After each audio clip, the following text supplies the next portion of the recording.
Hello बच्चों, welcome to our YouTube channel जिसका नाम है मोबाइल ट्यूशन।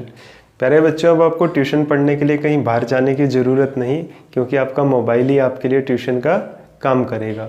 ख़ास तौर पे यदि आप 9th और 10th स्टैंडर्ड में है। बस आपको करना क्या है, मोबाइल ट्यूशन चैनल को सब्सक्राइब करना है और साथ में जो बेल का बटन है उसको प्रेस करना है, सो दैट मैं जो भी वीडियो अपलोड किया करूँ वो टाइम टू टाइम आप तक पहुँच जाया करे। प्यारे बच्चों, जो आज का लेक्चर है ये क्लास 10th के लिए है। क्लास 10th में हमने केमिस्ट्री स्टार्ट की थी और उसका chapter 2 acid base and salt हमने पढ़ना स्टार्ट किया था। एसिड को हमने कंप्लीट कर लिया था तकरीबन 2 वीडियोस में। अब हम पढ़ने जा रहे हैं बेस। बहुत ही मज़ेदार, छोटा, इंटरेस्टिंग और स्कोरिंग टॉपिक है बेस। बहुत आसान है, आपको 1 या 2 मार्क्स का एग्ज़ाम इसमें से देखने को ज़रूर मिलेगा। तो प्यारे बच्चों, इतनी सारी बातें करने के बाद अब हम स्टार्ट करने के लिए जा रहे हैं base. Acid base and salt का second part base, video number 3। तो प्यारे बच्चों, जैसे आपको एसिड के बारे में याद है कि एसिड कौन से सब्सटेंस होते थे। एसिड वो सब्सटेंस होते थे जिनको यदि हम वाटर में डिज़ोल्व करते थे तो वो H+ आयन को फर्निश करते थे।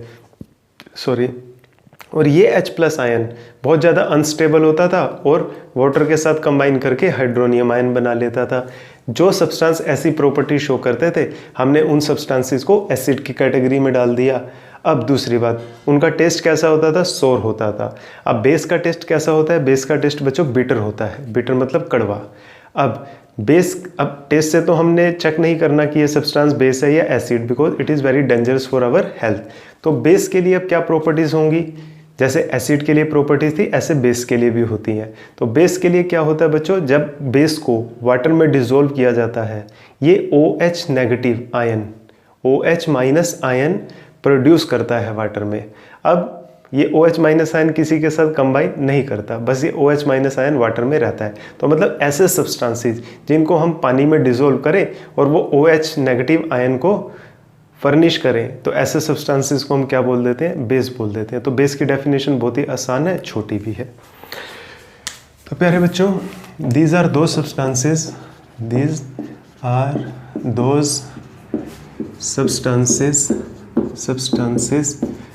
which when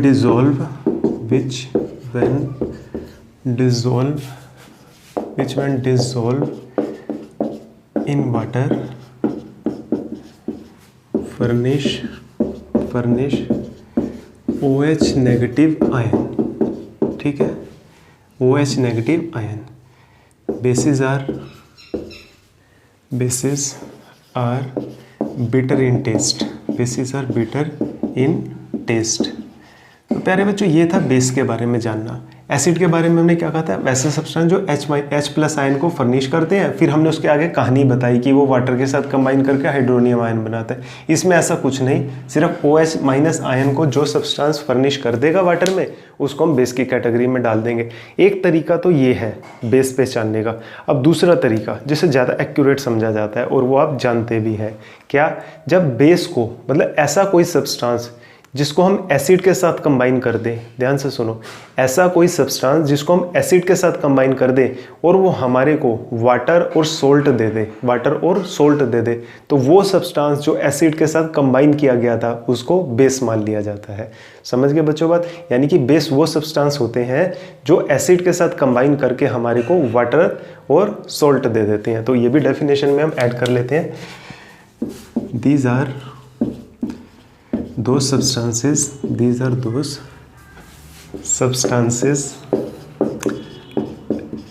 which when combine with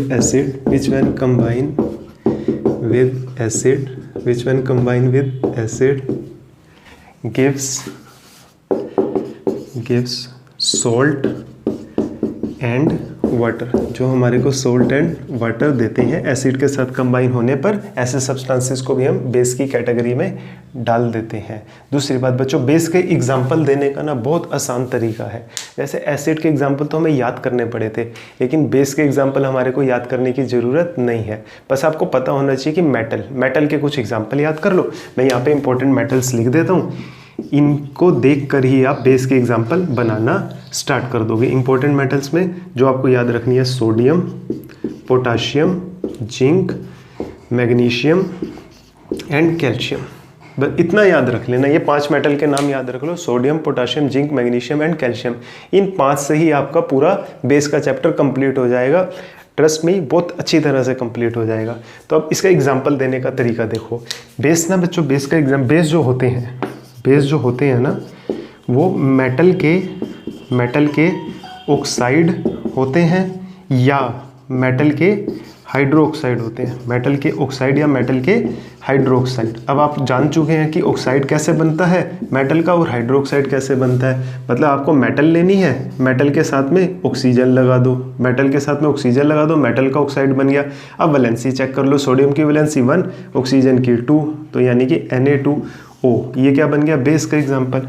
अब मेटल का ऑक्साइड हो गया, मेटल का हाइड्रोक्साइड लगा लो। हाइड्रोक्साइड आपको पता है, फर्स्ट लेक्चर में मैंने आपको रेडिकल्स करवाए थे।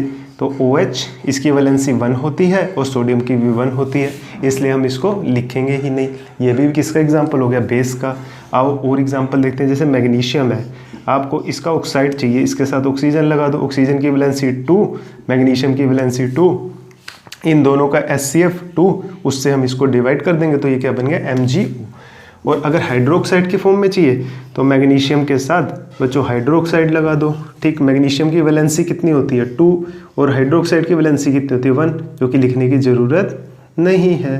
तो इस तरह से आप बेसिस के एग्जाम्पल आप दे सकते हो। मैं यहाँ पर कुछ एग्जाम्पल लिख देता हूँ, और एग्जाम्पल बनाने कैसे हैं मैंने आपको ये भी सिखा दिया। मेटल पकड़ लो, मेटल के साथ में ऑक्साइड लगा दो या हाइड्रोक्साइड लगा दो, आपके बेस के एग्जाम्पल तैयार हो जाएंगे। ये 4 मेटल है, 5 मेटल है, इसका स्क्रीनशॉट ले लो।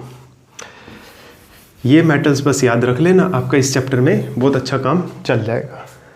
तो एग्जाम्पल्स ऑफ बेसिस बच्चों, जैसे कि sodium hydroxide, sodium oxide, sodium hydroxide and sodium hydroxide, potassium hydroxide, potassium oxide, then magnesium oxide, then magnesium hydroxide, magnesium hydroxide.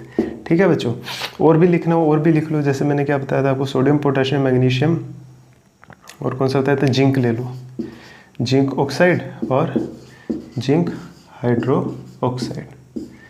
ठीक है, इस तरह से आप इनमें एग्जाम्पल दे सकते हैं बेस के। ठीक है, समझ आ गया बच्चों, रब कर दूं।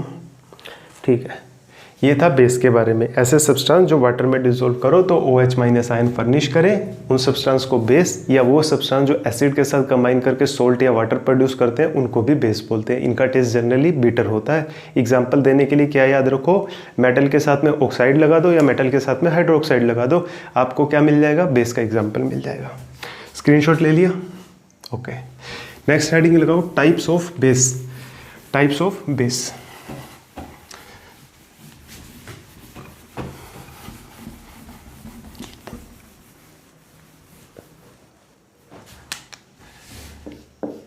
Types of base. पहली टाइप बेस की, जैसे एसिड की टाइप थी ना, स्ट्रॉन्ग एसिड और वीक एसिड, या ऑर्गेनिक एसिड और मिनरल एसिड, ऐसे ही होता है स्ट्रॉन्ग बेस या water soluble base, water soluble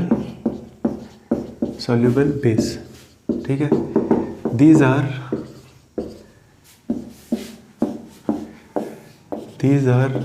those base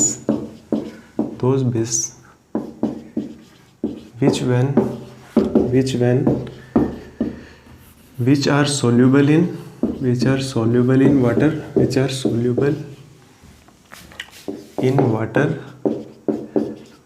and furnish all OH negative ion in water. Strong base are also known as alkalis.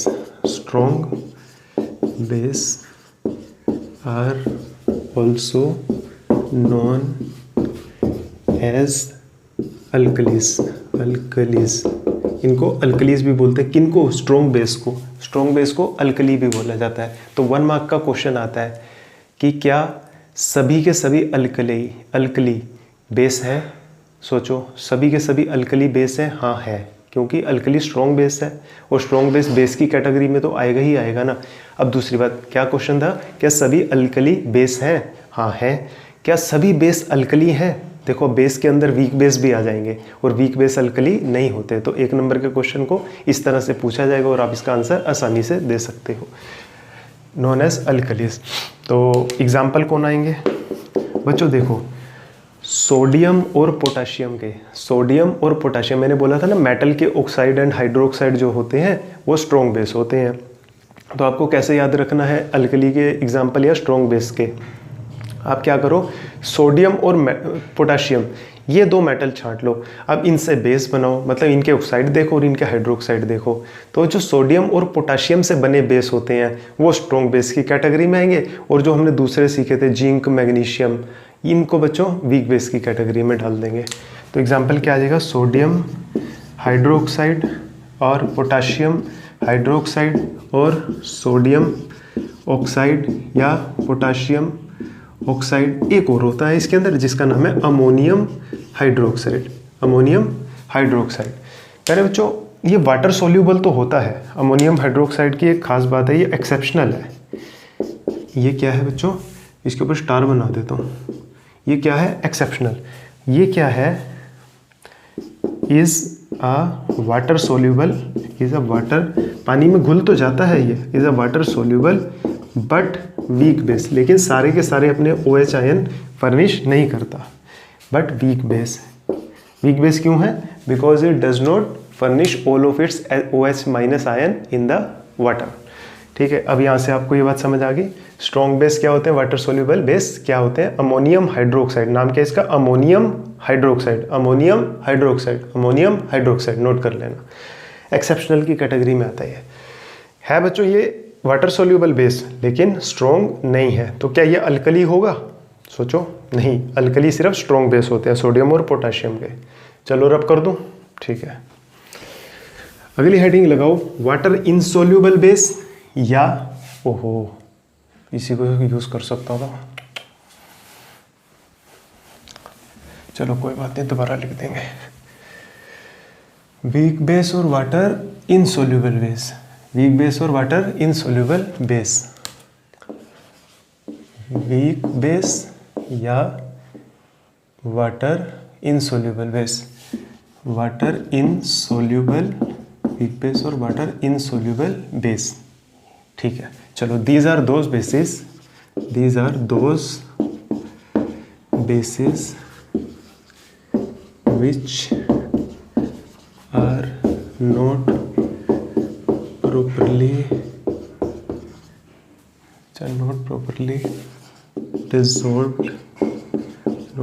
dissolved in water, क्योंकि water में which are not get dissolved in water, ठीक है, not get dissolved in water, इनको क्या बोल देंगे बच्चों, water insoluble base बोल देंगे। अब ये वाटर में घुलते नहीं है तो क्या है, इनके OH माइनस आयन भी फर्निश ढंग से नहीं होते, थोड़े बहुत तो घुल जाते हैं लेकिन ढंग से नहीं घुलते। These are those bases which are not get dissolved in water, such bases are known as water insoluble base, such bases are water insoluble, such bases are water insoluble bases, water insoluble bases. ठीक है, अब इसके example दे दो बच्चों, एक से इसके example में कौन डाल दोगे, वही मैग्नीशियम का ऑक्साइड ले लो, मैग्नीशियम की वैलेंसी 2 ऑक्सीजन, मैग्नीशियम का हाइड्रोक्साइड ले लो, या जिंक का ऑक्साइड ले लो, या जिंक का हाइड्रो ऑक्साइड ले लो। ठीक है, ये सब क्या आ जाएंगे, इसके वीक बेस के एग्जाम्पल में आ जाएंगे। अब यहाँ पे नोट लगा के एक और हेडिंग लिखो बच्चों, नोट लगाकर एक हेडिंग लिखो, जो कैल्शियम हाइड्रोक्साइड होता है, जो कैल्शियम हाइड्रोक्साइड होता है, is partially soluble is partially soluble in water, is partially soluble in water। ये क्या होता है, ये completely नहीं, partially soluble होता है वाटर में। ठीक है, ये वाटर वीक बेस और वाटर इनसोल्यूबल की थोड़ी सी डिटेल थी और उसके एग्जांपल थे, और कैल्शियम हाइड्रोक्साइड के बारे में नोट लगा के मैंने बात लिख दी, क्योंकि एग्जाम में 1 मार्क्स का क्वेश्चन पूछा जाता है, name the base which is partially soluble in water, तो कौन आ जाएगा, कैल्शियम हाइड्रोक्साइड आ जाएगा। स्क्रीनशॉट ले लो, मैं रब कर रहा हूँ। ओके, ठीक है। अब इसके बाद हेडिंग लगाओ अगली, टाइप्स ऑफ बेस, कि बेसिस की टाइप्स कितनी होती हैं, types of preparation of base. Types of basis तो हमने पढ़ लिया ना, अब लगाओ हेडिंग प्रिपरेशन ऑफ बेस, कि बेसिस को बनाया कैसे जाता है। Preparation of base, preparation of base. देखो बेस 2 तरह के थे, वीक और स्ट्रॉन्ग। पहले स्ट्रॉन्ग बेस की प्रिपरेशन देखते हैं। Strong base preparation, strong base preparation. अब स्ट्रॉन्ग बेस कौन से थे, सोडियम और पोटाशियम के, याद रखा करो, सोडियम और पोटाशियम के ऑक्साइड और हाइड्रोक्साइड जो होंगे वो स्ट्रॉन्ग बेस होंगे। स्ट्रॉन्ग बेस प्रिपरेशन, डिसॉल्व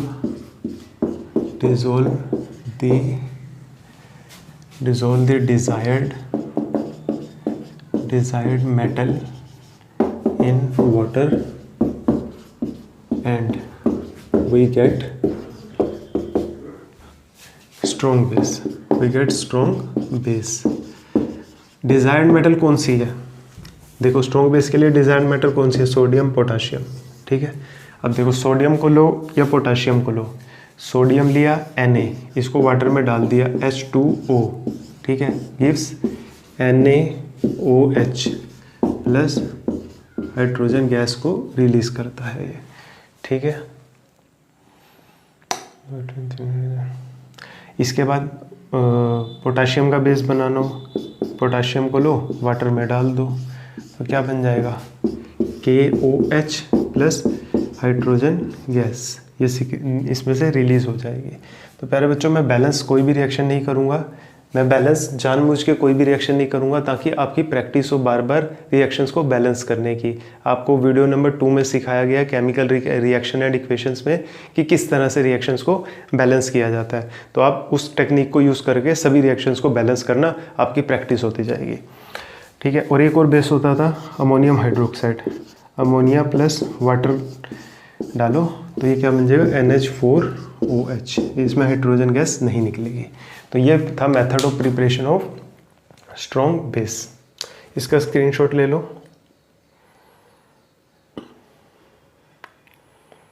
कर दूं रब। इसके बाद हमने प्रिपरेशन देखनी है वीक बेसिस की।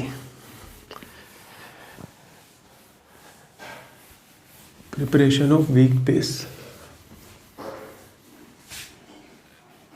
Weak base preparation.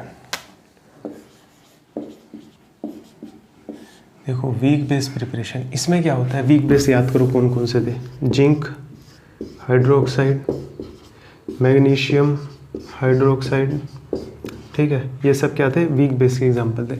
हम क्या करते हैं, मान लो हमने जिंक मेटल का वीक बेस बनाना है, तो हमारे लिए डिजायर्ड मेटल कौन सी हो जाएगी, जिंक। डिजायर्ड मेटल कौन सी हो जाएगी, जिंक। तो हमें क्या करना है, जिस भी मेटल का वीक बेस बनाना है उसको मान लेंगे डिजायर्ड मेटल है, मतलब ऐसे इस मेटल का हम चाहते हैं, डिजायर मतलब चाहते हैं, इस मेटल का बेस हम चाहते हैं, तो हम डिजायर्ड मेटल का सोल्ट लेंगे, डिजायर्ड मेटल का सोल्यूबल सोल्ट लेंगे। कौन सा सोल्ट लेंगे, सोल्यूबल। डिजायर्ड मेटल का सोल्यूबल सोल्ट लेंगे, उसको स्ट्रॉन्ग बेस के साथ रिएक्ट करेंगे, किसके साथ, स्ट्रॉन्ग बेस के साथ रिएक्ट करेंगे, और हमें क्या मिल जाएगा, हमारे को डिजायर्ड वीक बेस मिल जाएगा। Take soluble salt of, take soluble salt of desired metal, take soluble salt of desired metal and combine with strong base, and combine with strong base। तो हमारे को क्या मिल जाएगा, वीक बेस मिल जाएगा। जैसे हमारे को जिंक का बेस बनाना है, जिंक का सोल्यूबल साल्ट क्या होगा, नाइट्रेट की valency 2 zinc nitrate plus strong base ले लो NaOH, ठीक है, गिव्स क्या देता है हमारे को, जिंक हाइड्रोक्साइड देगा, एक तो वीक बेस चाहिए ही चाहिए, और साथ में क्या बना देगा, सोडियम नाइट्रेट, क्या बना देगा, सोडियम नाइट्रेट, दोनों की वैलेंसी 1। समझ आया बच्चों? इसको आप बैलेंस कर लेना। यहाँ पे 2 लगा दूँ अगर, और वहाँ पे भी 2 है, यहाँ पे भी 2 लगा दूँ, सॉरी यहाँ पे तो 2 है ही, और यहाँ पे 2 लगा दूँ अगर, 2 सोडियम यहाँ, 2 सोडियम यहाँ, 2 हाइड्रोक्साइड यहाँ, 2 नाइट्रेट यहाँ, तो ये रिएक्शन बैलेंस है। हालांकि मैं नहीं करूँगा बैलेंस, आप कर लिया करो बैलेंस। इसके बाद हमारे को दूसरी मेटल है, मान लो मैग्नीशियम। मैग्नीशियम का सोल्यूबल साल्ट लिया, मैग्नीशियम का सोल्यूबल साल्ट लिया, और इस बार स्ट्रॉन्ग बेस कोई और ले लेते हैं, KOH ले लेते हैं। इसके साथ कंबाइन करवाया तो हमारे को क्या मिला? Potassium hydroxide. क्या मिला? Potassium hydroxide. एक ये, सॉरी, हमें क्या मिल जाएगा? Magnesium hydroxide, magnesium hydroxide plus साथ में क्या होगा? सॉल्ट निकलेगा, पोटाशियम नाइट्रेट, पोटाशियम नाइट्रेट। ठीक है, ये हमारे लिए डिज़ायर्ड बेसिस थे, डिज़ायर्ड मेटल के बेसिस थे और वीक थे, जो कि हमने बनाने की टेक्निक सीखी। क्या ये बैलेंस है? नहीं, इसको भी बैलेंस करना पड़ेगा, जो कि बहुत आसान है, लेकिन मैं किया नहीं करूँगा, आप कर लिया करना बैलेंस। ठीक है, तो यहाँ से वीक बेस की प्रिपरेशन भी हमारे को समझ आ गई। आप इसका स्क्रीनशॉट ले लो। करना क्या बच्चों? वीक बेस बनाते हो, जिस डिज़ायर्ड मेटल का आपको वीक बेस बनाना है उसको, उसका सोल्यूबल सॉल्ट लो और स्ट्रॉन्ग बेस के साथ रिएक्ट करवा दो, आपको डिज़ायर्ड मेटल का वीक बेस मिल जाएगा या वाटर इनसोल्यूबल बेस मिल जाएगा। रब कर दूं? स्क्रीनशॉट ले लो। ठीक है, अब हमारे को देखने, जैसे हमने एसिड में देखा था ना, डिफरेंट सब्सटेंसेस के साथ रिएक्शंस, अब हमारे को देखना है रिएक्शंस विद डिफरेंट सब्सटेंसेस। किसकी? बेस की रिएक्शन डिफरेंट सब्सटेंसेस के साथ। ज़्यादा नहीं है, 3 ही सब्सटेंस के साथ हमें देखना है। पहला, reaction of base with acid. जब बेस और एसिड कंबाइन होते हैं, आपको पता है, इस रिएक्शन का नाम भी पता है आपको, न्यूट्रलाइजेशन रिएक्शन, न्यूट्रलाइजेशन रिएक्शन, और सॉल्ट और वाटर मिलता है। और ये एक्सोथर्मिक के एग्जाम्पल में भी आप डाल सकते हो, एक्सोथर्मिक के एग्जाम्पल में भी आप डाल सकते हो। तो बेस ले लो, मान लो NaOH ले लिया आपने, ठीक है, एसिड ले लो, HCl ले लिया, तो यहाँ से क्या हो जाएगा? NaCl बन जाएगा, प्लस वाटर तो बनना ही बनना है, और साथ में हीट निकलती ही निकलती है, क्योंकि एक्सोथर्मिक। बैलेंस कर लेना, आई थिंक ऑलमोस्ट बैलेंस ही है, ये बैलेंस है, अगर नहीं है तो कर लेना। और देख लो, KOH ले लिया प्लस H2SO4 ले लो इस बार।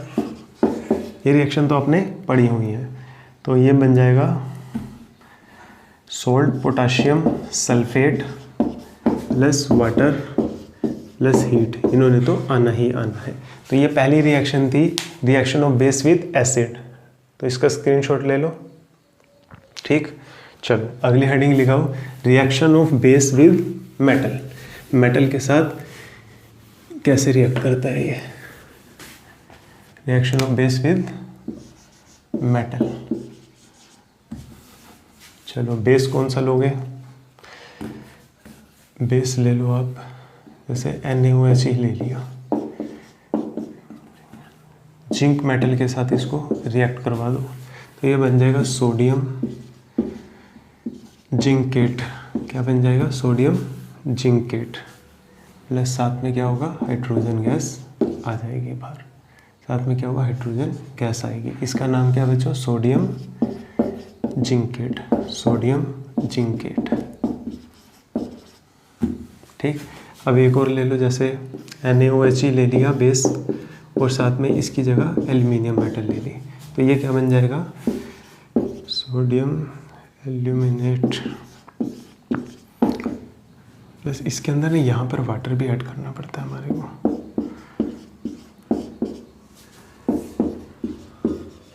तो ये क्या बन जाएगा बच्चों? Sodium aluminate, sodium aluminate.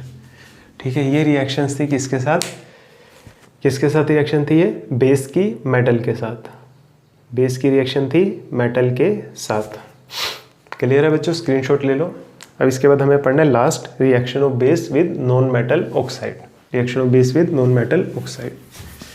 Non metal क्या होती है? जैसे कार्बन हो गया, मोस्टली गैसेज होती हैं, वो नॉन मेटल होती हैं। अब नॉन मेटल के ऑक्साइड है तो क्या करेंगे? मोस्टली मेटल होती हैं, लेकिन ये नहीं कहा मैंने कि, सॉरी, गैसेज होती है, ये नहीं कहा कि सभी गैसेज होती हैं। Reaction of base with non metal oxide, with non metal oxide. Carbon is a non metal, ठीक है, कार्बन का नॉन मेटल कौन होगी, कार्बन। अब इसका ऑक्साइड चाहिए, ऑक्सीजन लगा दो साथ में, वैलेंसी 4 2, ये उससे करेंगे तो क्या बन जाएगा CO2। तो यानी कि बेस लो बच्चों, ऐसे ले लिया NaOH, ठीक है, और साथ में क्या बना, मेटल का नॉन मेटल का ऑक्साइड CO2। ये क्या बनेगा बच्चों, यहाँ से sodium carbonate Na2CO3 plus water, ठीक है बच्चों।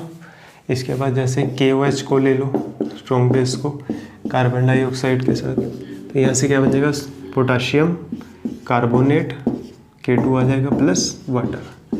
तो ये थी reaction of base with non metal oxide, reaction of base with non metal oxide. तो बेस की हमें डिफरेंट सब्सटेंसेस में केवल 3 ही सब्सटेंस के साथ पढ़नी है। पहली एसिड के साथ जो हम पहले ही पढ़ चुके हैं, दूसरी मेटल के साथ हमने क्या देखा, जब वो कंबाइन करते हैं, ये बात तो अब आप लिख सकते हो ना, जैसे बेस था, बेस कंबाइन हुआ किसके साथ, नॉन मेटल ऑक्साइड के साथ, किसके साथ, नॉन मेटल ऑक्साइड के साथ। तो ये क्या देगा, मेटल का सॉल्ट, क्या देगा, मेटल का सॉल्ट, और साथ में बाय प्रोडक्ट क्या आ रहा, वाटर।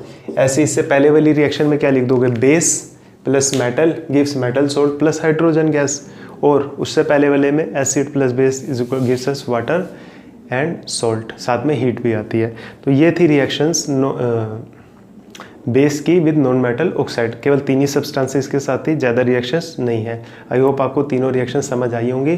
बच्चों रिएक्शंस को बार बार लिख के प्रैक्टिस किया करो। पढ़ने से आपको लगता है याद होगी, लेकिन आप एग्ज़ाम में उसको नहीं लिख पाओगे जब तक आपने 20 बार 30 बार 40 बार रिएक्शन को लिख कर नहीं देखा।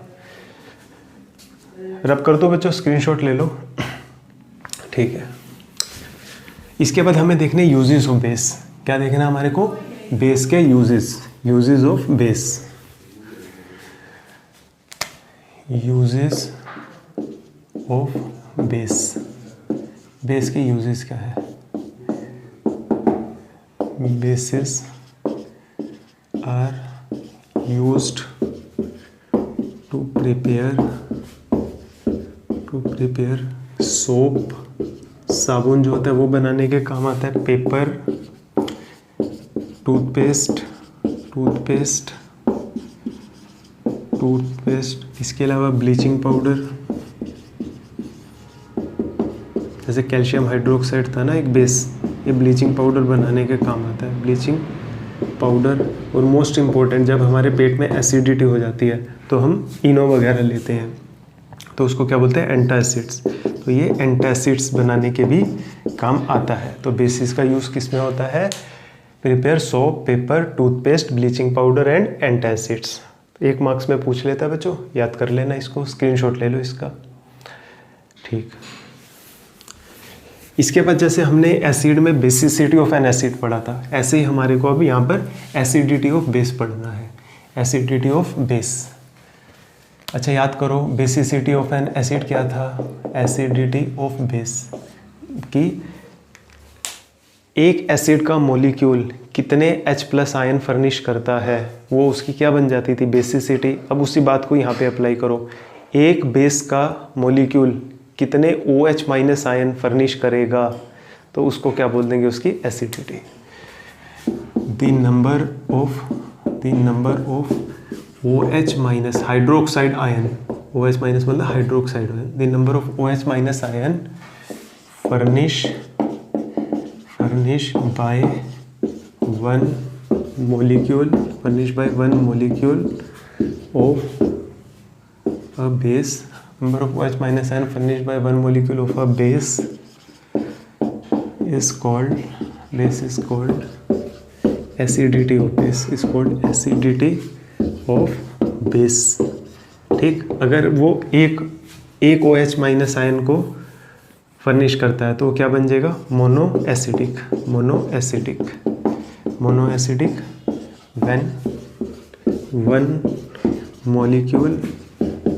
when one molecule of base furnish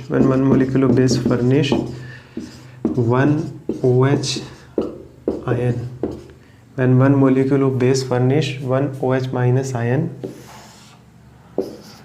such base are monoacidic. Such base are monoacidic. या the acidity of such base is 1. Acidity of such base is 1. तो इसके एग्जाम्पल क्या आ जाएंगे बच्चों? इसका एग्जाम्पल सोचो, जैसे NaOH, KOH, ठीक है। When one molecule of base furnish one OH minus ion, such base are known as monoacidic. और एग्जाम्पल क्या आ गया? Sodium hydroxide and potassium hydroxide, यानी सोडियम हाइड्रोक्साइड के एक मोलिक्यूल को जब हम वाटर में डिसोल्व करते हैं तो वो एक OH माइनस आयन फर्निश करता है, इसलिए इसको मोनोएसिडिक कह दिया। ऐसे ही बच्चों इसका स्क्रीनशॉट ले लो। इसके बाद हमें पढ़ना है डाई एसिडिक। क्या पढ़ना है? Diacidic. When one molecule of base furnish two OH minus ion, such base are diacidic. Diacidic. इसके एग्जाम्पल में कौन आ जाएगा? मैग्नीशियम हाइड्रोक्साइड और जिंक हाइड्रोक्साइड, ठीक है। ये इसके एग्जाम्पल में आ जाएगा, ठीक। स्क्रीनशॉट ले लो। इसके बाद पढ़ते हैं ट्राई एसिडिक। इसके बाद पढ़ेंगे try acidic. When one molecule of base furnish 3 OH minus ion, furnish 3 OH minus ion, such bases are triacidic. और इसके एग्जाम्पल में कौन आ जाएगा? एल्यूमिनियम हाइड्रोक्साइड के लिए OH साथ लग जाएगा, हाइड्रोक्साइड की वैलेंसी 1 और एल्यूमिनियम की वैलेंसी 3, एल्यूमिनियम हाइड्रोक्साइड। इसको बच्चों स्क्रीनशॉट ले लो, रब कर रहा हूँ मैं। ओके, नेक्स्ट हेडिंग लगाओ जो मैं नेक्स्ट टॉपिक पढ़ना है इसके अंदर, दैट इज पीएच। तो बच्चों नेक्स्ट टॉपिक है pH in everyday life. PH के बारे में थोड़ा बहुत हम पहले भी पढ़ चुके हैं जब हमने एसिड पढ़ा था। ऐसे सॉल्यूशन जिनकी पीएच 7 से लेस होती है तो वो प्यारे बच्चों कैसे होते हैं? वो सॉल्यूशन एसिडिक होते हैं। और जिसकी पीएच 7 से ज़्यादा होती है वो बेसिक होते हैं, और जिनकी पीएच 7 होती है वो न्यूट्रल होते हैं।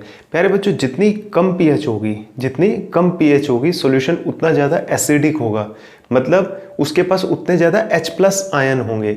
और जितनी पीएच ज़्यादा होगी सॉल्यूशन उतना ज़्यादा बेसिक होगा, मतलब उसके पास उतने OH- आयन होंगे, उतने ज़्यादा OH- आयन होंगे।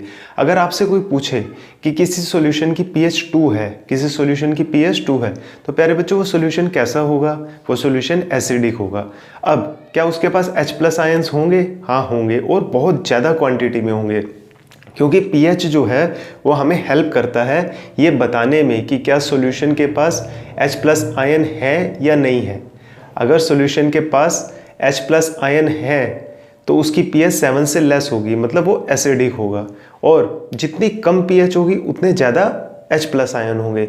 अगर कोई आपसे पूछे एक सॉल्यूशन है जिसकी pH वैल्यू जो है वो 2 है, तो क्या ये सॉल्यूशन एसिडिक है? यस, इट इज़ एसिडिक, पहली बात। दूसरी बात, इसके पास H+ आयन्स हैं? हाँ है, और बहुत ज़्यादा क्वांटिटी में है।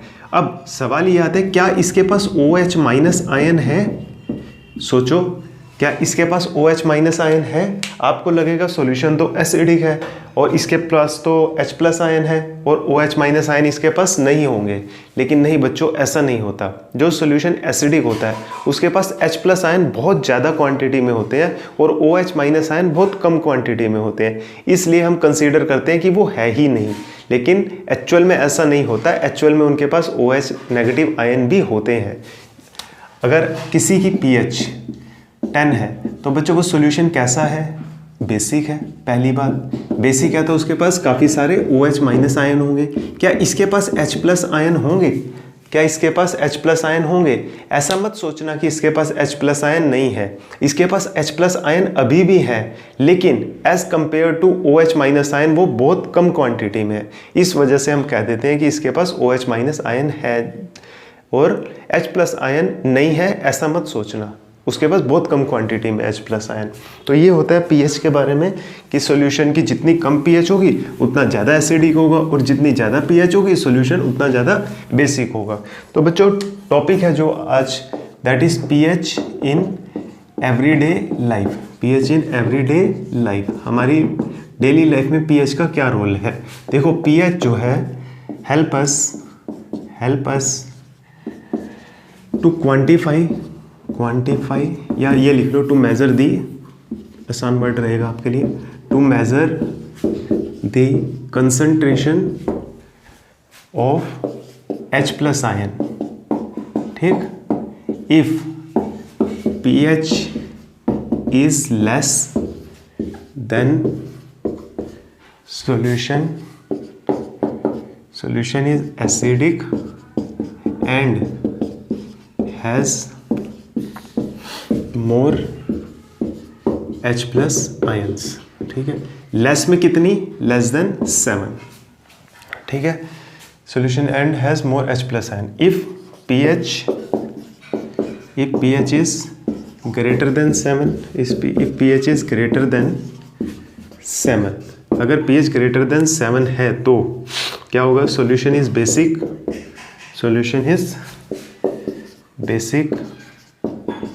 and has very less H plus ion। अब इस बात को यूं भी बोल सकते हैं has very less H plus ion या has OH minus ion in huge amount, मतलब कि OH नेगेटिव आयन ज़्यादा क्वांटिटी में है और H प्लस आयन जो है वो लेस क्वांटिटी में। ये पीएच के बारे में थोड़ा सा आप जान लो, फिर इसके बाद हम देखते हैं पीएच का डेली लाइफ में क्या यूज़ होता है। स्क्रीनशॉट ले लो बच्चों। ठीक है, इसके बाद देखो पीएच इन डेली लाइफ, एवरीडे लाइफ में पीएच का क्या रोल है। देखो बच्चों, हमारे जब हम सुबह सोकर उठते हैं तो हमारे मुंह में पानी होता है। ठीक है, हमारे मुंह में पानी आया होता है जिसको हम सलाइवा भी बोलते हैं, जो सलाइवा होता है ना, सुबह जो खाली पेट एम्प्टी स्टमक आप सोकर उठे उसी समय आपके मुंह में जो पानी है, जो सलाइवा है, उसको बच्चों उसकी जो पीएच होती है दैट इज 7.8, मतलब वो जो सलाइवा होता है वो बेसिक इन नेचर होता है, अल्केलाइन होता है नेचर में। अल्केलाइन मतलब बेसिक, तो उसको हमें क्या करना चाहिए, उसको स्पिट नहीं करना चाहिए, उसको हमारे को स्वेलो कर लेना चाहिए, सो दैट हमारे स्टमक में जो एसिडिटी की प्रॉब्लम है वो कम होनी स्टार्ट हो जाएगी। तो जो पीएच होता है सलाइवा का, pH of saliva before meal is 7.8 and after meal its pH is 5.8। अब देखो आफ्टर मील ये क्या हो जाता है, एसिडिक। बिफोर मील क्या रहता है, ये अल्केलाइन रहता है, 7.8 रहता है। ठीक है, इसका स्क्रीनशॉट ले लो बच्चों। ओके, अब अगला क्वेश्चन बनता है why we take base when we have acidity. Why we take base when we have acidity, जब हमें एसिडिटी होती है तो हम बेस क्यों लेते हैं। देखो our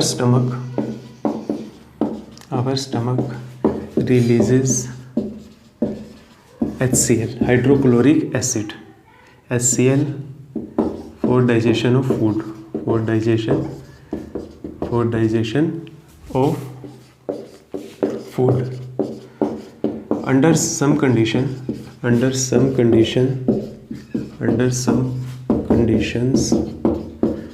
it releases more HCl,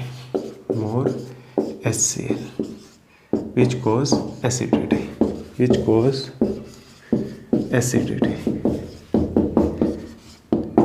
to neutralize this acid we take antacid। Antacid को ही बेस बोला जाता है। एंटासिड। जब बेस मेडिसिन की फॉर्म में होता है तो उसको एंटासिड बोल दिया जाता है। देखो बच्चों, आप ना बायोलॉजी का फर्स्ट चैप्टर जब मैं पढ़ाऊंगा ना, लाइफ प्रोसेस, उसके अंदर हमारा डाइजेस्टिव सिस्टम आएगा। उसके अंदर आपको डिटेल में पता लगेगा कि खाना कैसे डाइजेस्ट होता है, स्टमक कौन से एंजाइम सीक्रेट करता है। उनमें से एक एंजाइम का नाम है HCl। अब बच्चों HCl क्या है? HCl हाइड्रोक्लोरिक एसिड, ये एक एसिड है। तो हमारा स्टमक क्यों रिलीज कर रहा है इसको? क्योंकि ये खाने में बैक्टीरिया को किल करता है, पेप्सिन एंजाइम होता है उसको एक्टिवेट करता है, सो दैट कि हमें प्रोटीन की डाइजेशन आसानी से हो जाए। तो बच्चों क्या होता है, कुछ कंडीशंस में हमारा स्टमक ना बहुत ज़्यादा एसिड प्रोड्यूस करने लग जाता है, जिसकी वजह से हमें एसिडिटी होने लग जाती है। और उस एसिडिटी को ख़त्म करने के लिए या उस एक्स्ट्रा एसिड को जो हमारे स्टमक में है उसको न्यूट्रलाइज करने के लिए हम क्या लेते हैं? एंटासिड्स लेते हैं। और एंटासिड बेसिकली बेसिस से बने होते हैं। किससे बने होते हैं? बेसिस से बने होते हैं, जो हमारे उस एसिड को न्यूट्रलाइज कर देते हैं और हमारे को रिलीफ मिलने लग जाता है। तो बच्चों इसको स्क्रीनशॉट ले लो। 1 2 3 कर दूँ अब? ओके। एक छोटा सा पीएच के ऊपर एक और बात रह गई, pH of rain. Everyday life में पीएच की बातें चल रही है ना, तो पीएच ऑफ रेन, जो पीएच ऑफ रेन है बच्चों, pH of rain is acidic, is 5 approx, 5 के अप्रोक्स होती है। सो rain is acidic in nature. Rain कैसी होती है? एसिडिक इन नेचर होती है, क्योंकि उसकी पीएच क्या है? 5 से लेस है, एसिडिक इन नेचर। तो बच्चों अब इसके हार्मफुल इफेक्ट्स देख लो कि एसिड रेन के हार्मफुल इफेक्ट्स क्या होते हैं। छोटी क्लासों में आपने पढ़ा हुआ है। क्या होते हैं इसके हार्मफुल इफेक्ट्स? हार्मफुल इफेक्ट्स में सबसे पहले आप क्या लिख सकते हो? It can destroy crop, it can destroy crop. दूसरा, it can cause skin disease, skin disease. Third क्या लिख सकते हो? It can make soil infertile, it can make soil infertile, it make soil infertile. और क्या लिख सकते हो? It can corrode, it can corrode buildings, it can corrode buildings. ठीक है, तो ये क्या है बच्चों? कुछ एसिड रेन के हार्मफुल इफेक्ट है। और देखो सबसे बड़ा एक और इफेक्ट है इसका, it can destroy aquatic life, it can destroy aquatic life. ये एक्वेटिक लाइफ को डिस्ट्रॉय कर सकती है। तो प्यारे बच्चों इसका भी स्क्रीनशॉट ले लो।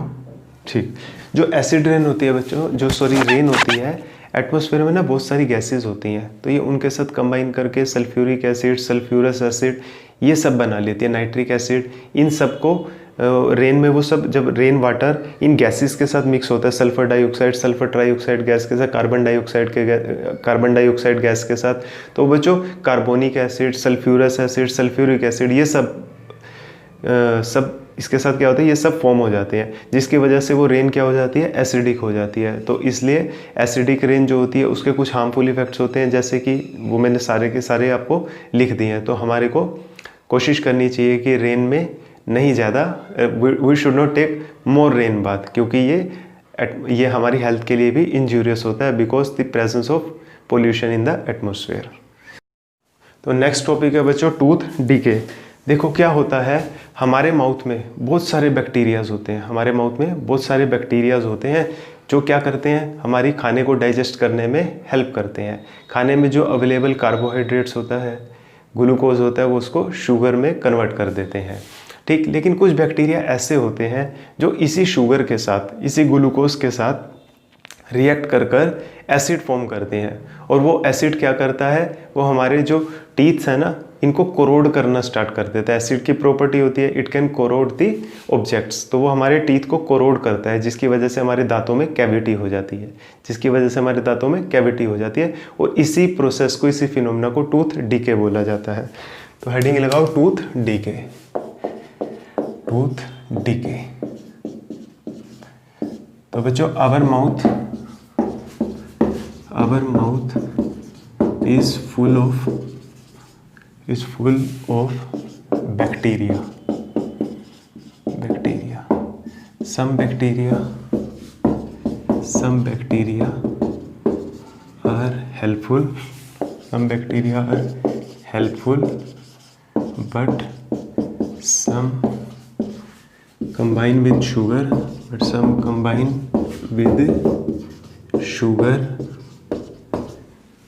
and produce acid. This acid can corrode our teeth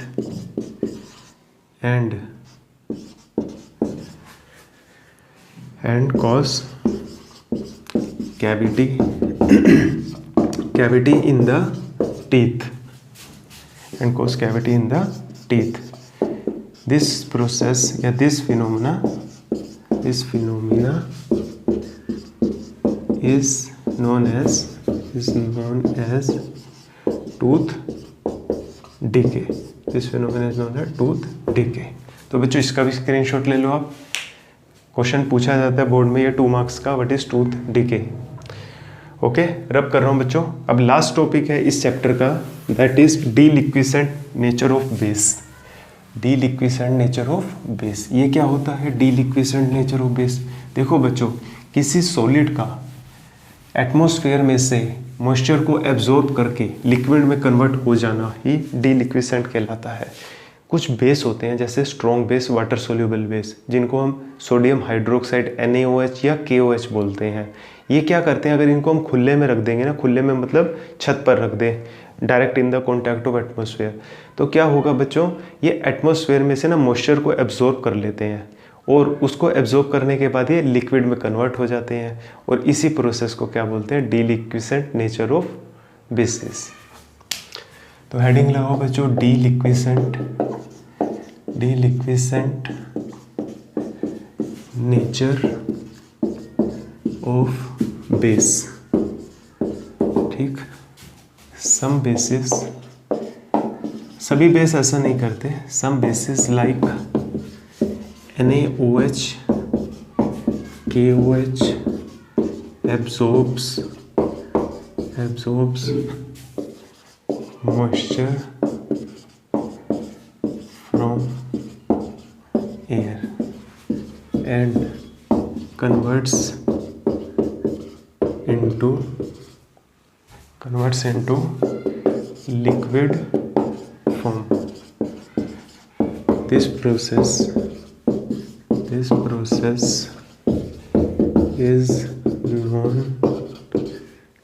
process is known as what?